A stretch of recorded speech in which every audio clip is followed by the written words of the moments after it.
چوتھا پارہ اور اسی طرح سورۃ النساء 5 آیت تک تلاوت کی گئی۔ سورہ آل عمران کا جو بنیادی مضمون تھا وہ تھا انفاق فی سبیل اللہ۔ چنانچہ چوتھے پارے کے آغاز میں اللہ نے مسلمانوں کو آزمایا، اور وہ آزمانا مال کے اعتبار سے تھا۔ اللہ نے حضرات صحابہ کے دلوں کا امتحان لیا کہ ان کے دل میں میری محبت ہے یا مال کی محبت زیادہ ہے۔ چنانچہ اللہ نے آیت اتاری، لن تنالوا البر حتی تنفقوا مما تحبون۔ اگر تم نیکی کے اعلیٰ درجے تک پہنچنا چاہتے ہو تو پھر تم دنیا میں اپنی سب سے زیادہ پسندیدہ چیز جس سے تم محبت کرتے ہو اس کو اللہ کے نام پر قربان کر دو۔ تو صحابہ نے اپنی زندگیوں کا جائزہ لیا تو معلوم یہ ہوا کہ ان کے دل میں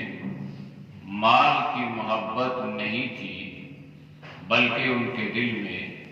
اللہ اور اللہ کے رسول صلی اللہ علیہ وسلم کی محبت تھی۔ چنانچہ جب اس آیت کا نزول ہوا تو ہر صحابی نے دنیاوی اعتبار سے دیکھا کہ دنیا کے اعتبار سے مال میں کس چیز کی رغبت یا کس چیز کی محبت زیادہ ہے۔ تو یہاں تک کہ حضرت طلحہ رضی اللہ تعالی عنہ جب انہیں محسوس ہوا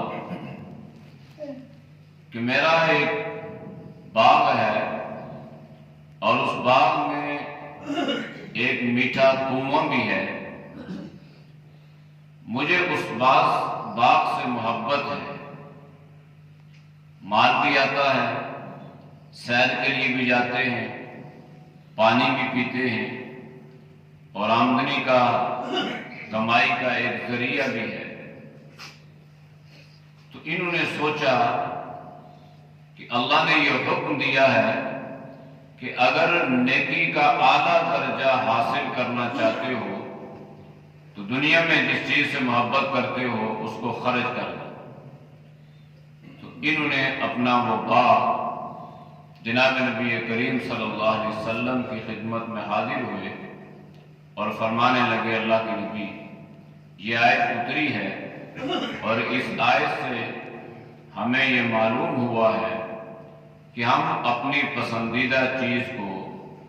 اللہ کے لیے قربان کر دیں، اللہ کے نام پہ قربان کر دیں اور اللہ کے راستے میں خرچ کر دیں۔ چنانچہ میرا یہ باغ ہے، مجھے یہ سب سے زیادہ اپنے مال میں پسند ہے۔ میں آپ کو گواہ بنا کر یہ کہتا ہوں کہ یہ باغ میں نے وقف کر دیا ہے، یہ مال اللہ کے راستے میں نے خرچ کر دیا ہے۔ تو اس سے معلوم یہ ہوا کہ انسان کو مال کی محبت تو ہے، لیکن وہ گائے بگائے اس کو خرچ کرتا رہے تاکہ یہ مال کی محبت کہیں ایسا نہ ہو کہ اللہ اور اللہ کے رسول صلی اللہ علیہ وسلم کی محبت پر غالب آ جائے۔ لہذا اس سے بچنے کا طریقہ شریعت نے انفاق کی صورت میں بتلایا ہے کہ اس کو خرچ کرتے رہو گے، 2 فائدے ہوں گے۔ پہلا فائدہ یہ ہوگا کہ مال کی محبت غالب نہیں ہوگی، اور دوسرا فائدہ یہ ہوگا کہ اللہ مال میں برکتیں بھی عطا فرماتا رہے گا۔ تو یہ 2 فائدے انفاق فی سبیل اللہ کے۔ زمانے جاہلیت میں بعض لوگوں کا یہ کہنا تھا کہ دنیا کا سب سے پہلا گھر بیت المقدس ہے۔ نبی کریم صلی اللہ علیہ وسلم کی یہ تمنا اور یہ حسرت تھی اور دلی مراد تھی کہ ہمارا کعبہ جو ہے یہ بیت اللہ ہو، جس کو ہمارے جد امجد حضرت ابراہیم خلیل اللہ نے اللہ کے حکم سے تعمیر فرمایا تھا۔ تو اللہ نے آپ کی اس حسرت کو پورا فرمایا اور بیت المقدس کے بجائے اللہ نے آپ کا کعبہ، آپ کا قبلہ بیت اللہ کو بنا دیا۔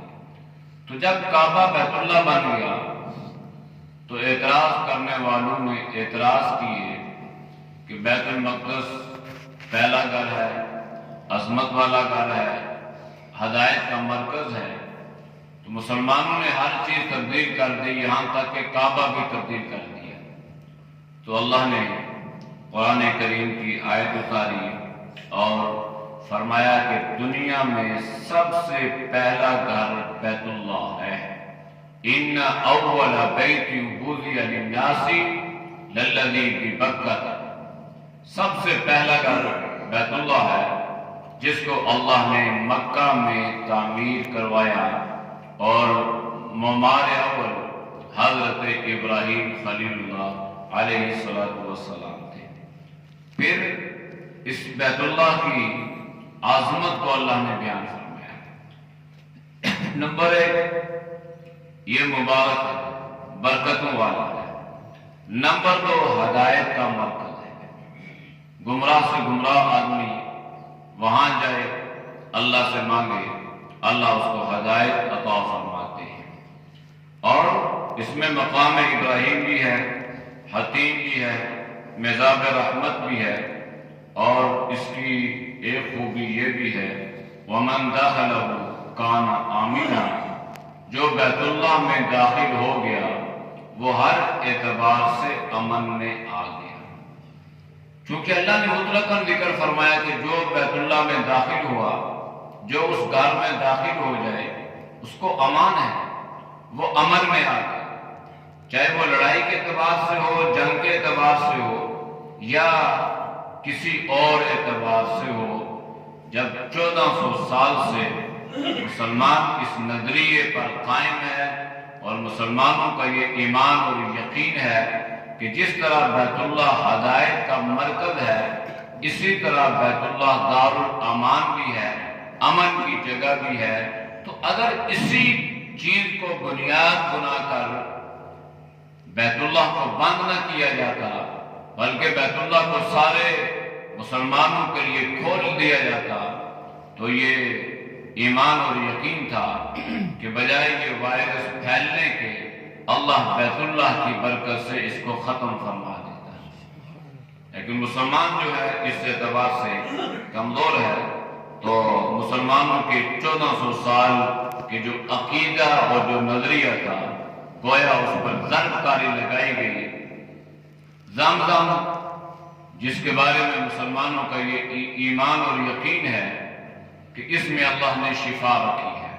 اور جناب نبی کریم صلی اللہ علیہ وسلم نے بھی اس کی عظمت کو بیان فرمایا ہے۔ تو 1400 سال کا یہ ایمان اور یقین آج تذبذب کا شکار ہے، اور اس اعتبار سے مسلمان کمزور دکھائی دے رہا ہے کہ وہ بیت اللہ میں جاتا، امن کی جگہ میں جاتا، اللہ سے جا کر مانگتا، زمزم پیتا، تو اللہ تمام بیماریوں سے، تمام وائرسوں سے اور ہر شر اور ہر فتنے سے اللہ اس کی حفاظت فرماتا، اور اس کی دعاؤں کو اللہ سارے عالم کے لیے قبول فرماتا ہے۔ تو یہ بیت اللہ کی عظمت کو اللہ نے بیان فرمایا۔ حج کا ذکر ہوا تو حج کے بارے میں اللہ نے فرمایا کہ حج اسلام کا رکن ہے، بنیادی ارکان میں سے ایک رکن حج کا بھی ہے، لیکن حج ہر مسلمان پر فرض نہیں ہے۔ جس طرح نماز جو ہے یہ ہر مسلمان پر فرض ہے، رمضان میں بھی اور غیر رمضان میں بھی، اس لیے کہ نماز پڑھنا جو ہے اس کے لیے کوئی مشکلات کا انسان کو شکار نہیں ہونا پڑتا۔ نہ اس کے لیے کسی اخراجات کی اور نہ ہی اس کے لیے کوئی زیادہ راہ کی ضرورت پڑتی ہے۔ جہاں پر مسلمان ہو، نماز کا وقت ہو جائے، وضو کرے، نماز پڑھے۔ اگر وضو کے لیے پانی نہیں ہے تو تیمم کرے، نماز پڑھے، لیکن نماز بہرحال اس نے لازمی پڑھنی ہے۔ حج کے بارے میں اللہ نے فرمایا کہ حج اس مسلمان پر فرض ہوگا جو حج کرنے کی استطاعت رکھتا ہو، یعنی اس کے پاس حج کے اخراجات بھی ہوں، اور جتنا عرصہ وہ حج کے سفر پر رہے گا اتنا عرصہ اس کے گھر کے اخراجات کا انتظام بھی ہو۔ تو ایسی صورت میں زندگی میں ایک مرتبہ، صرف ایک مرتبہ حج کرنا جو ہے یہ فرض ہے۔ اس کے علاوہ جتنے بھی حج کیے جاتے ہیں وہ نوافل کا درجہ رکھتے ہیں۔ اس صورت میں اللہ نے اتفاق اور اتحاد پر بڑا زور دیا ہے۔ انتشار اور افتراق سے اللہ نے منع فرمایا ہے۔ دوسرے الفاظ میں آپ یوں کہیں کہ فرقہ واریت سے اللہ نے منع کیا ہے، اور اللہ نے درس یہ دیا ہے کہ یا ایھا الذین آمنوا اتقوا اللہ حق تقاتہ ولا تموتن الا وانتم مسلمون واعتصموا بحبل اللہ جميعا ولا تفرقوا، کہ ایمان والو اللہ سے ڈرو جیسا کہ اللہ سے ڈرنے کا حق ہے۔ تو جو ایمان والا اللہ سے ڈرے گا تو اللہ کے احکامات پر کمر بستہ ہوگا، تو اس کے نتیجے میں وہ کیا کرے گا؟ وہ اللہ کی رسی کو مضبوطی سے پکڑے گا۔ اللہ نے قرآن میں حکم دیا نا کہ ایمان والو اللہ کی رسی کو، تو اللہ کی رسی جو ہے یہ اللہ کا دین ہے، اللہ کی رسی اللہ کا قرآن ہے کہ اے ایمان والو قرآن کو تھامو، قرآن کو پکڑ لو، اللہ کے دین پر عمل کرنا شروع کر دو، اور یاد رکھنا ولا تفرقوا، فرقہ واریت کا شکار نہ ہو جانا، تفرقہ بازی میں مبتلا نہ ہو جانا، اور آپس میں انتشار کا شکار نہ ہو جانا۔ یاد رکھنا اختلاف اور چیز ہے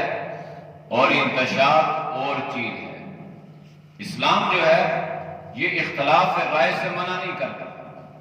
اختلاف رائے ہو سکتا ہے، اس کی شریعت میں گنجائش موجود ہوتی ہے۔ دو آدمی آپس میں مشورہ کر رہے ہوں، کسی رائے کو قائم کرنے کی کوشش کریں تو اختلاف ہو جاتا ہے، ایک کی رائے اور ہوتی ہے، دوسرے کی کچھ اور ہوتی ہے، تو اس کو اختلاف رائے کہتے ہیں۔ لیکن جب یہ اختلاف رائے اس صورت کو اختیار کر لے کہ جس کی رائے پہ عمل نہ کیا گیا وہ دوسرے کو جو ہے وہ مورد الزام ٹھہرائے اور دوسرے کو اسلام سے خارج قرار دے اور اس قسم کے اس پر الزامات لگانا شروع کر دے اور اس کی وجہ سے وہ لڑائی جھگڑے پر آمادہ ہو جائے، تو یہ انتشار ہے۔ اس انتشار سے اللہ نے منع فرمایا ہے۔ باقی اختلاف رائے اس کی گنجائش ہر جگہ موجود ہوتی ہے۔ پھر اللہ نے فرمایا کہ تم ان لوگوں کی طرح نہ ہو جانا جنہوں نے آپس میں تفرقہ بازی کی اور اختلاف اس حد تک کیے کہ ان کے پاس اللہ کی طرف سے واضح احکامات آ چکے تھے۔ تو اگر ایسی صورتحال کو اختیار کر لو گے تو پھر اللہ کے عذاب کے لیے تیار ہو۔ دنیا میں بھی اللہ کا عذاب آئے گا اور آخرت میں اس صورت میں عذاب آئے گا کہ آپ کے چہرے کی نورانیت، چہرے کی روشنی، آپ کی رنگت کو اللہ تبدیل فرما دے گا، یہاں تک کہ بہت سارے سفید چہروں والے اللہ نے فرمایا کہ کل قیامت والے دن وہ سیاہ ہو جائیں گے۔ تو جب چہرہ سیاہ ہو جائے گا تو یہ اس کی ناکامی کی دلیل ہوگی۔ جناب نبی کریم صلی اللہ علیہ وسلم سے پوچھا گیا کہ حضرت آدم سے لے کر حضرت عیسیٰ تک پھر آپ کی امت کے لوگ ہوں گے تو آپ اپنی امت کو کیسے پہچانیں گے؟ کیا نشانی ہے کہ آپ اپنی امت کو پہچان لیں گے کہ یہ میرا امتی ہے؟ تو نبی کریم صلی اللہ علیہ وسلم نے فرمایا کہ میری امت کے اعضائے وضو چمک رہے ہوں گے، یعنی ہاتھ پاؤں ان میں اللہ نورانیت پیدا فرمائے گا، یہ چمک رہے ہوں گے۔ تو جس کے ہاتھ پاؤں چمکیں گے جناب نبی کریم صلی اللہ علیہ وسلم پہچان لیں گے کہ یہ میرا امتی ہے۔ تو یہ اعمال کی بدولت ہے، اعمال اچھے ہوں گے، چہرے پر نورانیت ہوگی اور چہرہ چمکے گا، اور اگر اعمال اچھے نہیں ہیں، دنیا میں چہرہ خوبصورت بھی ہوگا، رنگت سفید بھی ہوگی، لیکن کل قیامت والے دن اللہ فرما رہا ہے کہ ان کے چہرے سیاہ ہو جائیں گے۔ پھر اللہ نے آپ صلی اللہ علیہ وسلم کو آخری نبی بنا کر بھیجا، آپ کے بعد کوئی نبی نہیں آئے گا، آپ کی آخری نبی، یہ امت بھی آخری امت، اور آسمانوں سے اترنے والی کتاب قرآن مجید بھی آخری کتاب، آپ بھی آخری نبی، کتاب بھی آخری، امت بھی آخری، لیکن زمانہ اس کا بڑا ہے۔ تو جناب نبی کریم صلی اللہ علیہ وسلم آخری نبی ہیں، لیکن آپ صلی اللہ علیہ وسلم نے اپنی نبوت کی جو ذمہ داری تھی، آپ کا جو منصب تھا، آپ کا جو کام تھا،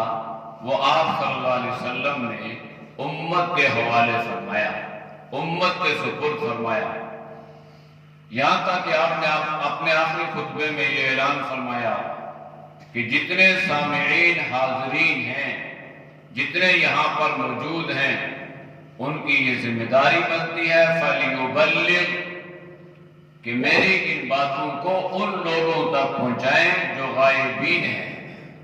غائبین سے مراد یہ تھی کہ جو اس زمانے میں تو موجود تھے لیکن آپ صلی اللہ علیہ وسلم کے اس مجمع میں شریک نہیں تھے، اور اس سے ایک مراد یہ ہے کہ غائبین سے مراد وہ لوگ ہیں جو ابھی پیدا نہیں ہوئے، وہ بعد میں پیدا ہوں گے، تو لہذا ان لوگوں کو گمراہی سے بچانا اور ان لوگوں کو اللہ کے دین پر لانا، یہ امت کی ذمہ داری بن جائے گی۔ تو اللہ نے قرآن میں اس کی تعریف یوں بیان فرمائی ہے کہ آپ بہترین امت ہو، رسول اللہ صلی اللہ علیہ وسلم کی امت کو اللہ نے بہترین امت قرار دیا ہے، اور اس کی وجہ اور اس کی علت اللہ نے یہ بیان فرمائی ہے، اخرجت للناس،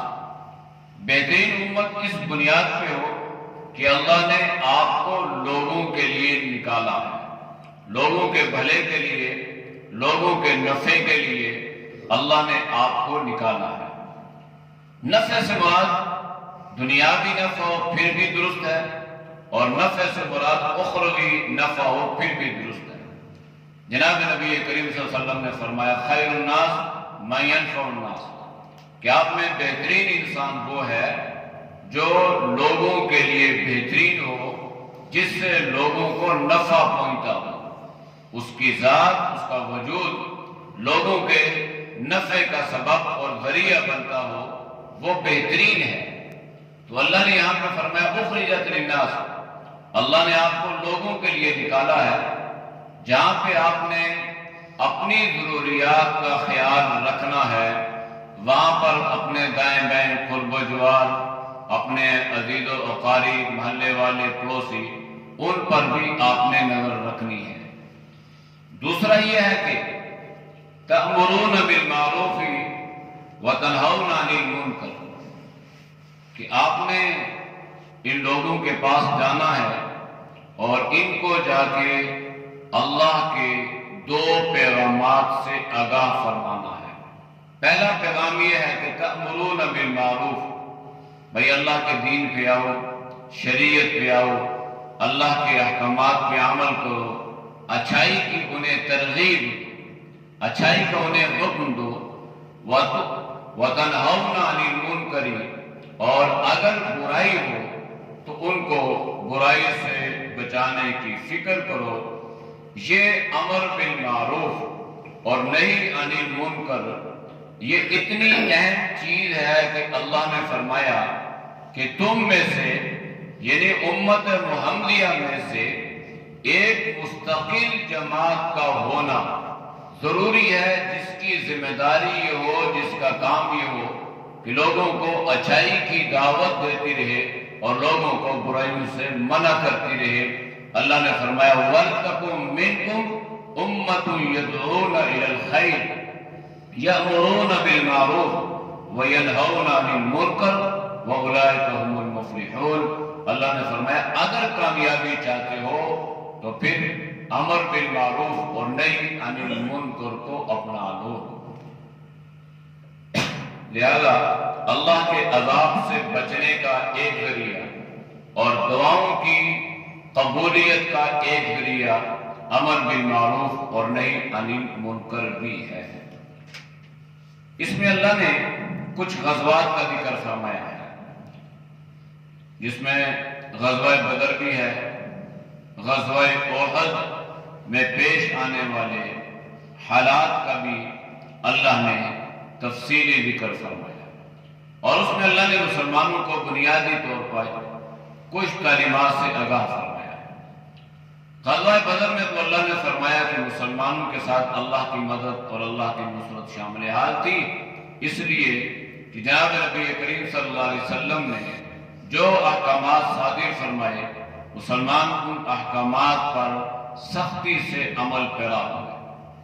غزوہ احد میں صورتحال تھوڑی سی مختلف ہو گئی۔ جناب نبی کریم صلی اللہ علیہ وسلم نے حضرات صحابہ کا ایک دستہ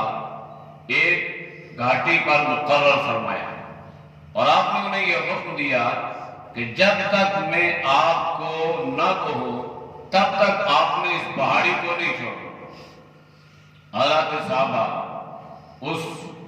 گھاٹی پر پہرا دیتے رہے یہاں تک کہ آپ نے محسوس فرما لیا کہ اللہ نے مسلمانوں کو فتح اور کافروں کو اللہ نے شکست عطا فرما دی ہے، اور انہوں نے دیکھا کہ کافر میدان چھوڑ چکا ہے اور وہ بھاگ رہا ہے۔ چنانچہ انہوں نے اجتہاد کیا اور ان کے ذہن میں یہ بات آئی کہ اللہ کے نبی نے ہمیں حکم جو دیا تھا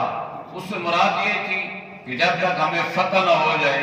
آپ نے اس کو نہیں چھوڑنا۔ تو اپنے اجتہاد سے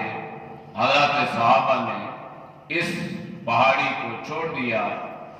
تو اس کا نتیجہ یہ ہوا کہ جو فتح تھی اللہ نے اس کو آخری شکست میں تبدیل فرما دیا۔ اس میں مسلمانوں پر بہت ساری آزمائشیں اور بہت امتحانات بھی آئے، تو جن کا خلاصہ یہ ہے کہ ایک معمولی سی خطا کہ اللہ کے نبی نے حکم دیا تھا نہیں چھوڑنا، اگرچہ صحابہ نے جان کے نہیں چھوڑا، آپ نے وہ مراد جناب نبی کریم صلی اللہ علیہ وسلم کی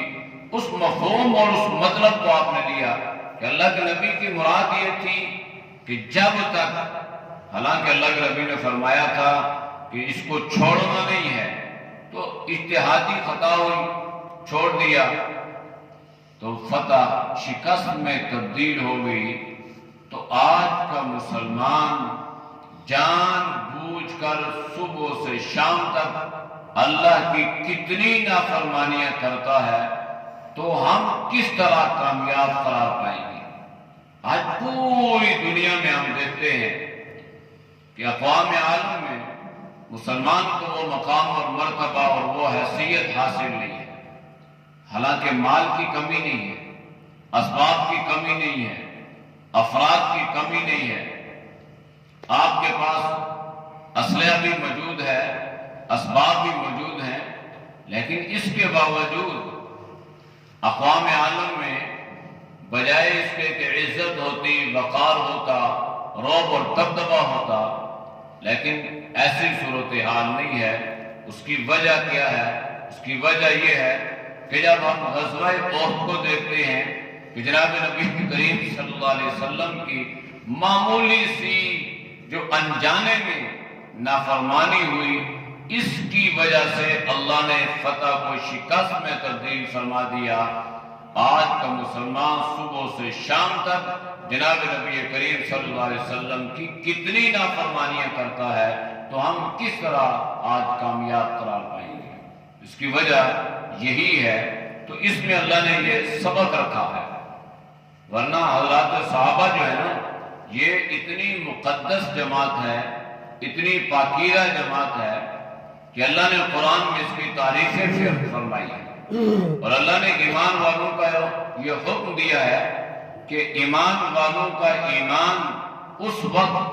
قابل اعتبار ہوگا جب وہ ایسے ایمان لائیں گے جیسے حضرات صحابہ ایمان لائے تھے۔ فَإِنْ آمَنُوا بِمِثْلِ مَا آمَنْتُمْ بِهِ فَقَدْ اهْتَدَوْا، تو حضرات صحابہ کی طرح ایمان، ان کی طرح محبت، ان کی طرح عقیدت، اللہ نے اس کو معیار قرار دیا ہے۔ اور جناب نبی کریم صلی اللہ علیہ وسلم نے فرمایا کہ میرے تمام کے تمام صحابہ ستاروں کی مانند ہیں، تم جس کی اتباع کرو گے ہدایت پاؤ گے، یعنی ایک صحابی کی اتباع کرنے والا بھی ہدایت یافتہ ہو جائے گا، اور جو تمام صحابہ کی اتباع کرے گا تو وہ ہدایت کے چشمے اللہ اس کے لیے کھول دے گا۔ اس لیے صحابہ کی بڑی عظمت، بڑا مقام اور بڑا مرتبہ ہے، اور اس بارے میں بات کرتے ہوئے انسان کو پہلے سے سوچنا چاہیے کہ میں کس ہستی کے بارے میں زبان کھولنے لگا ہوں۔ صحابہ پر تنقید جناب نبی کریم صلی اللہ علیہ وسلم کی ذات پر تنقید ہے، اس لیے کہ یہ صحابہ جو تھے یہ جناب نبی کریم صلی اللہ علیہ وسلم کے تربیت یافتہ تھے، آپ صلی اللہ علیہ وسلم سے فیضیاب ہونے والے تھے، آپ کی صحبت کے اثرات ان پر مرتب تھے، اور اللہ ان صحابہ سے اتنا پیار کرتا ہے، اتنا کرتا ہے کہ اللہ نے قرآن کریم میں جناب نبی کریم صلی اللہ علیہ وسلم کو حکم دیا تھا کہ اے نبی، جب یہ میرے صحابہ آپ کی مجلس میں بیٹھے ہو تو آپ کو اس بات کی اجازت نہیں ہے کہ اپنی نگاہوں کو صحابہ سے پھیر لیں، وَلَا تَعْدُ عَيْنَاكَ عَنْهُمْ، آپ کو اس کی اجازت نہیں ہے، یعنی آپ کی نظریں، آپ کی نگاہیں وہ حضرات صحابہ پر رہیں، یہاں سے آپ کو نگاہیں پھیرنے کی اجازت نہیں ہے۔ یہ اللہ براہ راست جناب نبی کریم صلی اللہ علیہ وسلم کو فرما رہا ہے۔ اس لیے آج کل میڈیا کا زمانہ ہے نا، تو ہماری میڈیا میں ماشاءاللہ ایسے لوگ بیٹھے ہوتے ہیں جو دینی اعتبار سے حروف ابجد سے بھی واقف نہیں ہیں، اور وہ پیسے کمانے کے لیے آکے دین پر گفتگو کرتے ہیں، اور وہ جانے انجانے میں اس طرح کی کفریہ باتیں کہہ دیتے ہیں جن کا